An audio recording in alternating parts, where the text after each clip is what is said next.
The real interest rate is the rate of interest an investor expects to receive after allowing for inflation.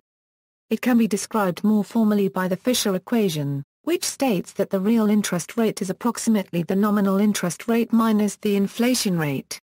If, for example, an investor were able to lock in a 5% interest rate for the coming year and anticipated a 2% rise in prices, they would expect to earn a real interest rate of 3%. This is not a single number, as different investors have different expectations of future inflation. Since the inflation rate over the course of a loan is not known initially, volatility in inflation represents a risk to both the lender and the borrower. Risks. In economics and finance, an individual who lends money for repayment at a later point in time expects to be compensated for the time value of money, or not having the use of that money while it is lent. In addition, they will want to be compensated for the risks of having less purchasing power when the loan is repaid. These risks are systematic risks, regulatory risks and inflation risks.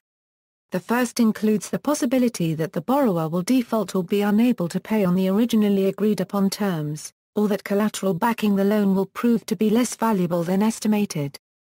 The second includes taxation and changes in the law which would prevent the lender from collecting on a loan or having to pay more in taxes on the amount repaid than originally estimated. The third takes into account that the money repaid may not have as much buying power from the perspective of the lender as the money originally lent, that is inflation, and may include fluctuations in the value of the currencies involved. Nominal interest rates include all three risk factors, plus the time value of the money itself. Real interest rates include only the systematic and regulatory risks and are meant to measure the time value of money.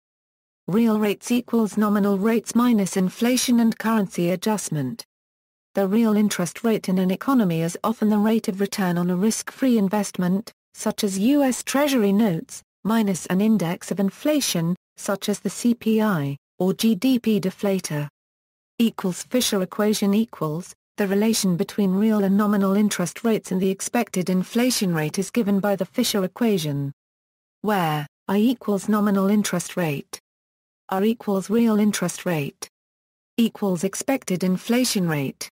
For example, if somebody lends $1,000 for a year at 10%, and receives $1,100 back at the end of the year, this represents a 10% increase in her purchasing power if prices for the average goods and services that she buys are unchanged from what they were at the beginning of the year.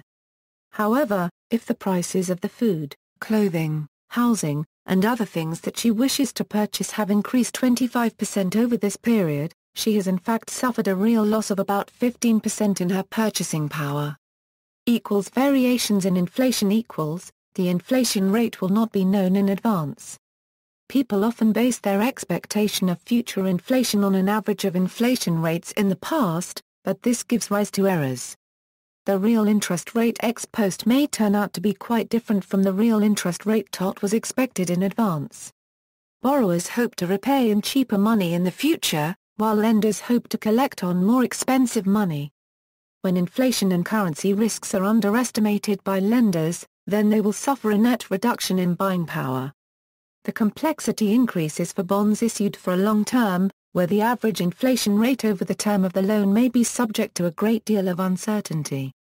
In response to this, many governments have issued real return bonds, also known as inflation-indexed bonds, in which the principal value and coupon rises each year with the rate of inflation, with the result that the interest rate on the bond approximates a real interest rate. In the U.S., Treasury inflation-protected securities are issued by the U.S. Treasury. The expected real interest rate can vary considerably from year to year. The real interest rate on short-term loans is strongly influenced by the monetary policy of central banks. The real interest rate on longer-term bonds tends to be more market-driven, and in recent decades, with globalized financial markets, the real interest rates in the industrialized countries have become increasingly correlated. Real interest rates have been low by historical standards since 2000, due to a combination of factors, including relatively weak demand for loans by corporations, plus strong savings in newly industrializing countries in Asia. The latter has offset the large borrowing demands by the U.S. federal government, which might otherwise have put more upward pressure on real interest rates. Related is the concept of risk-return, which is the rate of return minus the risks as measured against the safest investment available. Thus, if a loan is made at 15% with an inflation rate of 5% and 10% in risks associated with default or problems repaying, then the risk-adjusted rate of return on the investment is 0%. Importance in economic theory. Economics relies on measurable variables, chiefly price and objectively measurable production. Since production is real, while prices are relative to the general price level, in order to compare an economy at 2 points in time, nominal price variables must be converted into real variables. For example, the number of people on payrolls represents a real variable, as does the number of hours worked. But in order to measure productivity, the nominal prices of the goods and services that labor produces must be converted to the real purchasing power. To do this requires adjusting prices for inflation. The same is true of investment. Investment produces real gains in efficiency, and purchases productive capacity, factories, machines and so on, which is also real. To find the return on this capital, it is necessary to subtract the increases in its nominal value that are the result of increases in the general level of prices. To do this means subtracting the inflation rate from the nominal rate of return. For example, a portfolio of stocks that returns 10%, when inflation is running at 4% has a 6% real rate of return. The real interest rate is used in various economic theories to explain such phenomena as the capital flight, business cycle and economic bubbles. When the real rate of interest is high, that is, demand for credit is high, then money will, all other things being equal, move from consumption to savings. Conversely, when the real rate of interest is low, demand will move from savings to investment and consumption. Different economic theories, beginning with the work of Nutwicksell, have had different explanations of the effect of rising and falling real interest rates. Thus, international capital moves to markets that offer higher real rates of interest from markets that offer low or negative real rates of interest, triggering speculation in equities, estates and exchange rates. Related to this concept is the idea of a natural rate of interest, that is, the expected return on savings and capital invested. Negative real interest rates. The real interest rate solved from the Fisher equation is: if there is a negative real interest rate, it means that the inflation rate is greater than the nominal interest rate. If the federal funds rate is 2% and the inflation rate is 10%, then the borrower would gain 7.27% of every dollar borrowed per year. Negative real interest rates are an important factor in government fiscal policy.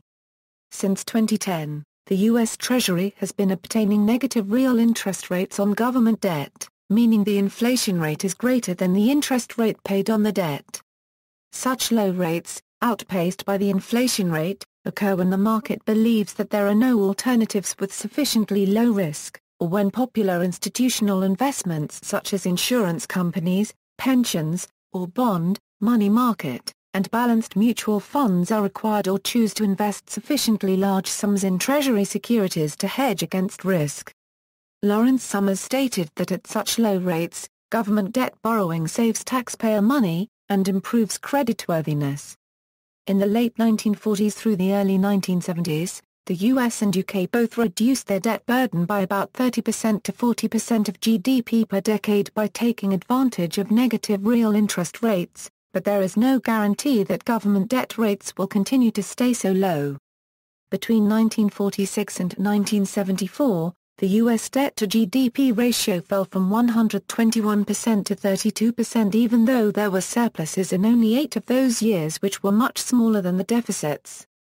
Calculating real interest rates using change in value, bearing in mind that a real interest rate is simply the proportion of return or proportion of loss of a changed revenue stream after inflation has been factored in, we could use a simple change formula to calculate the real rate of change in income based on the new living costs. Using the example above, for negative real rates of interest, where the standard bank loan rate is at 2% and the rate of inflation is 10%, we can use the following formula. Where R equals real interest rate, I equals nominal interest rate effect on initial investment, I euro equals inflationary effect on initial investment, so liter euro unregistered trademark S. Assume a consumer borrows £200,000 from this bank. Calculating the nominal change on initial value or I is simply £200,000, a 1.02 equals £204,000. The inflationary effect on the initial value or I euro is calculated as £200,000, a 1.1 equals £220,000. We calculate this value because we want to find the amount of money which is required to buy the same volume of goods and services in the following time period as £200,000 did in the preceding period. So, I euro equals £204,000, £220,000 equals euro £16,000. This difference is the top line of the equation and showed that the real debt is negative since the price of the debt rose at a lower rate than the money supply rate. So in effect, the creditor is losing £16,000 at prices in the latest time period. This is because the £204,000 return due as a euro unregistered trademark T reflect the same purchasing power in the current time period as £200,000 did in the preceding one. Assuming the borrower's annual income is £200,000, if this rose in line with inflation, she would gain £16,000 in latest money terms. If this income grew at 2%, she would find her loan no less easy or harder to pay but would find other items which grew at a higher rate of inflation more expensive. This change represents the inflationary adjusted change in value and so by dividing it by the inflationary effect on the initial value and then multiplying by 100, we can get the percentage change on value based on the inflated value. Therefore, R equals euro £16,000 per £220,000 a 100 equals euro 0.0727 a 100 equals euro 7.27%. This means that assuming a persona euro unregistered trademark S valued income or wealth rose by the same level of inflation, the loan is around 7.27% lower in real value and would therefore represent a transfer of wealth from the bank to the repaying individual. Obviously, this would lead to commodity speculation and business cycles, as the borrower can profit from a negative real interest rate. See also, real versus nominal value, inflation, deflation, is LM model, macroeconomics, financial repression. External links, Equilibrium Real Interest Rate, by Roger Ferguson, 2004. On the Distinction Between Real Return and Nominal Bonds, by Peter Spiro, 2004. Real Interest Rates by Country via Quandl. References, https, docs.google.com/ PhillyView ID =OB_QXJ5U7EAJTZTJK ADIZN2 at ZJ3YYOOY2MOLTK2ZM UP ZGUONZA3NGI4Y2Y5 HL EN PLE 1 page 24, Grishchenko, Ilya 5. Jingzi Huang. Inflation Risk Premium, Evidence from the TIPS Market. Finance and Economics Discussion Series. Divisions of Research and Statistics and Monetary Affairs Federal Reserve Board, Washington, D.C. Retrieved May 26, 2013. St. Louis Federal Reserve 5-Year Treasury Inflation Indexed Security, Constant Maturity Fed Economic Data Chart from Government Debt Auctions, A.B. Carmen M. Reinhardt and M. Belen Sprancia. The Liquidation of Government Debt. National Bureau of Economic Research Working Paper No. 16893, David Vessel, When Interest Rates Turn Upside Down. Wall Street Journal, Lawrence Summers. Breaking the Negative Feedback Loop. Reuters, Matthew Iglesias, Why Are We Collecting Taxes? Slate, William H. Gross. The Kane Mutiny. PIMCO Investment Outlook, Why the U.S. Government Never, Ever Has to Pay Back All Its Debt. The Atlantic, February 1, 2013.